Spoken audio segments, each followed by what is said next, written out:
Assalamualaikum warahmatullahi wabarakatuh. Salam dan bahagia. Pada kesempatan kali ini, saya akan menyampaikan penerapan segitiga restitusi dalam penanganan kasus murid di sekolah.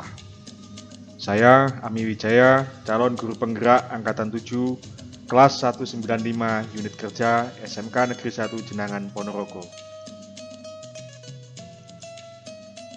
Pada kegiatan pembelajaran sehari-hari di dalam kelas, sebagai guru sering menjumpai murid melakukan pelanggaran atas keyakinan atau aturan yang telah disepakati bersama.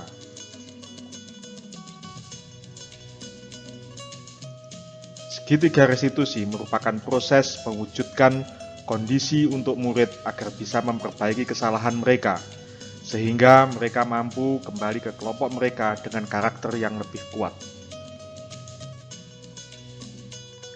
Ada 3 tahapan segitiga restitusi, yaitu menstabilkan identitas, validasi tindakan yang salah, dan yang terakhir yaitu menanyakan keyakinan. Pada tahap menstabilkan identitas, dilakukan berdasarkan prinsip membuat kesalahan adalah bagian dari proses pembelajaran, yang nantinya akan menggeser kegagalan menjadi keberhasilan. Selanjutnya, tahap validasi tindakan dilakukan berdasarkan prinsip setiap perilaku berupaya memenuhi kebutuhan tertentu. Guru akan bergeser dari pemikiran stimulus respon menjadi proaktif, sehingga dengan mengenali dan mengakui kebutuhan murid akan memperbaiki hubungan dengan murid. Tahapan yang terakhir yaitu menanyakan keyakinan. Pada tahapan ini, murid akan diberi pertanyaan-pertanyaan yang akan menumbuhkan motivasi intrinsik, sehingga mampu mengaitkan keyakinannya dengan tindakan yang salah.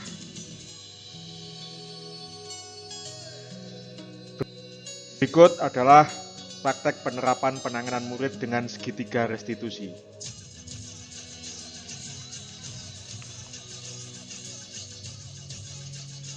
Kasus pertama, Gilang adalah murid kelas 12 RPLB. Saat pengumpulan tugas writing tentang descriptive text, setelah semua pekerjaan murid di kelas tersebut dikoreksi, ketemulah salah satu pekerjaan murid atas nama Gilang yang terindikasi hasil dari plagiat.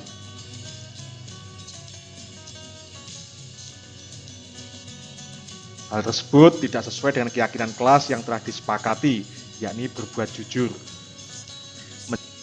Mencontek merupakan bagian dari plagiat, berbohong pada diri sendiri dan orang lain. Berikut skenario penyelesaian masalahnya menggunakan segitiga restitusi. Tadi saya sudah memeriksa pekerjaan teks deskriptif tugas writing ya untuk kelas kamu. Nah, saya tadi ketemu salah satu dari pekerjaan itu yaitu punyamu. Nah, setelah saya amati, ternyata itu kelihatannya bukan hasil dari pekerjaan sendiri ya. Sebelumnya mohon maaf Pak, tugas yang saya melakukan kemarin sebenarnya saya ambil dari Google dan saya mengikutkan Yang lainnya? Tidak ada bahan itu saya. Nah, kamu tahu nggak?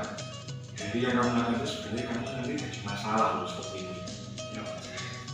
Nah, ini bilang pada saat ini saya tidak mau mencari masalah, tapi di sini saya mau mencarikan solusi dari masalah ini. Nah, kamu melakukan itu pasti ada alasannya kan? Ya, pasti menyenangkan toh dengan mengerjakan tugas singkat dan mudah. Iya. Nah, kami bisa tahu seperti itu, melakukan atau mengerjakan tugas dengan cepat, terselesaikan itu, tapi tahu nggak? Itu membohongi diri sendiri dan juga membohongi orang lain, seperti itu. Tahu kalau seperti itu? Iya, saya tahu. Nah, sekarang kita tadi bicara tentang keyakinan dari kelas kita. Apa yang kita yakini dan apa yang akan kita percaya. Kira-kira apa yang belum kamu lakukan dari keyakinan kelas kita itu? Saya belum bisa jujur terhadap diri saya sendiri maupun orang lain Pak, terutama kepada guru-guru saya Pak. Nah, tapi kamu malah senang kan bisa menyelesaikannya dengan cepat? Iya.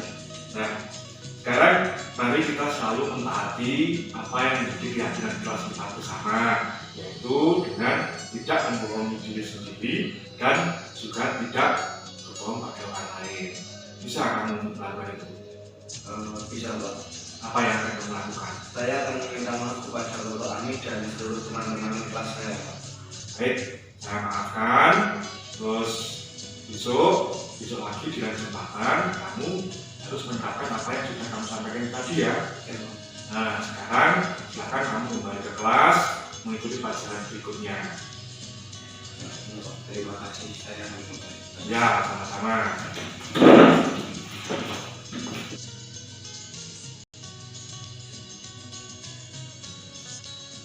Pada kasus kedua, ketika pembelajaran bahasa Inggris berlangsung, Vijay malah asik bermain dengan gadgetnya. Ternyata dia malah bermain asik game online. Suara dari game tersebut terdengar lumayan keras sehingga mengganggu teman lainnya yang sedang mengikuti pembelajaran.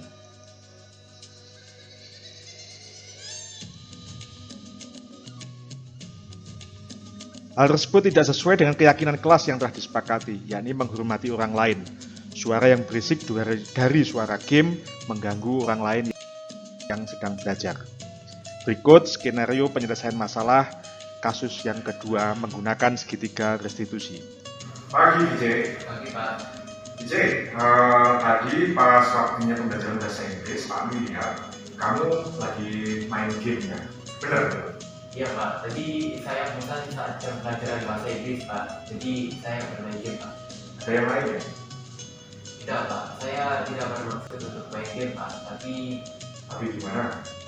saya diajak normal sama kelas sebelahnya Pak, yang sedang jam kosong. Kamu tahu nggak, kalau seperti itu berarti kamu nanti dalam masalah, Vijay. Iya Pak. Nah, gini, di sini kami bukan mau mencari masalah, tapi di sini kami mau mencoba untuk mencarikan solusi dari permasalahan ini. Mari kita berpikir bersama tentang apa yang akan kita lakukan untuk memperbaiki situasi ini. Iya Pak. Nah, tentu main game saat belajar itu menarik kan? Iya Pak. Nah, pasti seru, apalagi saat masa bosan, benar gitu ya. Nah, sekarang apa yang akan kita lakukan? Yaitu adalah saat kamu merasa bosan, tapi kamu melakukan dengan merugikan orang lain. Suara HP-mu itu saat pembelajaran itu mengganggu teman-teman sekelasmu. Kenceng banget kan suaranya? Ya, sekarang gini, mari kita meyakini apa yang menjadi keyakinan kelas kita. Nah, dari keyakinan kelas kita itu apa yang perlu kamu lakukan? Kita saling menghormati Pak. Nah, betul sekali. Jadi kita harus saling menghormati ya, menghormati yang lainnya, rekan yang lainnya. Kamu masih ingat kan keyakinan kelas kita ketika kamu main game tadi, kamu mengganggu teman lainnya atau orang lainnya ya. Oke, tapi kamu merasa senang gitu ya saat main game itu. Nah, pastinya itu masih ada cara lain sih untuk mengurangi rasa kebosanan saat di dalam kelas. Nah, sekarang mari kita selalu mentaati keyakinan dari kelas kita. Apa yang akan kamu lakukan dari keyakinan kelas kita ini? Saya akan meminta maaf kepada Pak Ami dan teman sekelas saya, dan saya berjanji tidak akan mengulanginya lagi Pak. Oke, ya maafmu saya terima. Silakan kamu kembali ke kelas mengikuti pelajaran berikutnya. Dan jangan lupa ya, kamu melaksanakan apa yang sudah kamu sampaikan baru saja. Mudah-mudahan kamu menjadi orang yang hebat di kemudian hari. Saya minta maaf Pak, dan saya berjanji tidak akan mengulanginya lagi Pak. Jadi saya kelas dulu ya. Oh ya, hati ya. Iya Pak.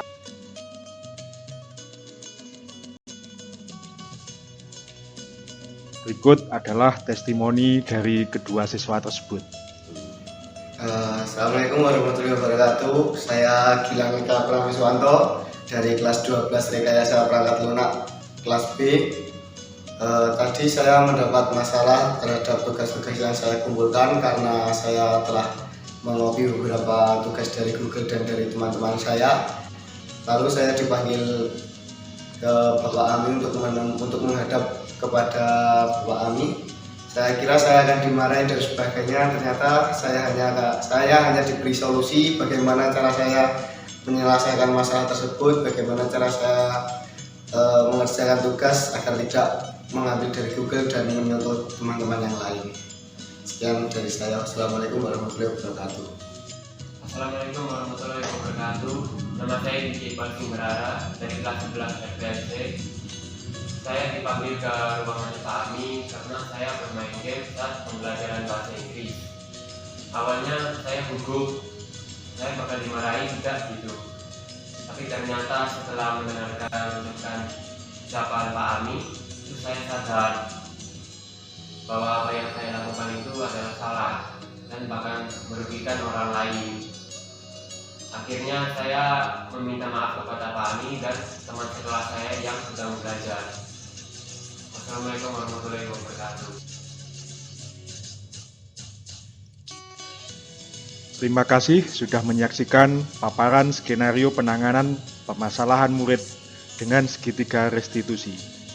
Salam guru penggerak, tergerak, bergerak, menggerakkan. Salam dan bahagia. Wassalamualaikum warahmatullahi wabarakatuh.